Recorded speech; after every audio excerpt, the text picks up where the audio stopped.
Through Dairyland comes through the local utility. And they're going to be part of this whole procedure? The CapEx 2020 line here, CapEx 2020 line is the leg that crosses there, and many would argue they're the same line. That they're the line where it jumps over the Wisconsin River and goes down from Pullman down to La Crosse and then would join, or maybe some station points in between now. I'm not quite sure, but yes, it's the same capacity, same basic kind of line being made and supported by different utilities and different construction companies. Well, if I'm not mistaken, it comes into Wisconsin joint at Alma, is that? Yes, crosses over the river. Okay, which to my mind means Dairyland. It is.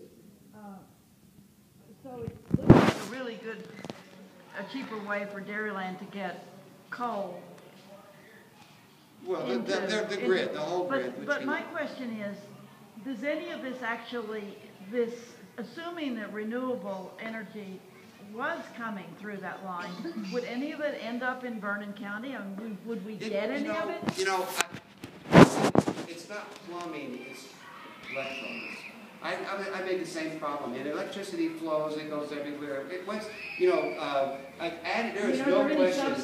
There's no question that our system would be more reliable if we added a lot of electricity to it. If we built more interstate lines or whatever. Because it just balances everything out and that kind of thing. And there's no question that if we put renewable energy in there, as long as we had a carbon footprint accountability. In other words, we build wind generation, we shut down the coal, and it's on a plan that everyone would benefit.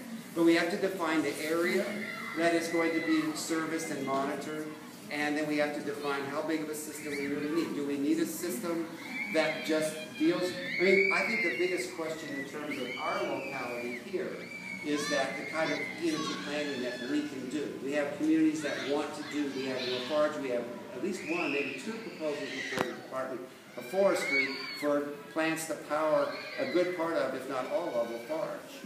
Okay? Well, she had a question about substations too, didn't you? Yeah. Are there any substations? No, none. There would be one substation terminating the CapEx 2020 to get the 350, the 345 in the Badger Coulee, and that's it. It would run all the way to Madison. And yes, in terms of the practicalities of it here, I think that's a map here. Not unless it gets to Madison.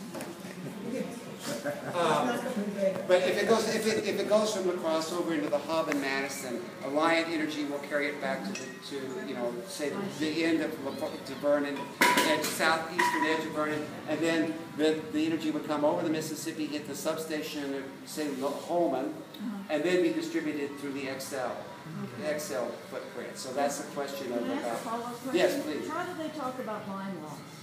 Okay, line loss is line loss they're saying is about they're using a figure of around 2 to 3%. I have talked to other specialists who have used Georgia in particular, who say it's better to use a figure of closer to 6 or 7%.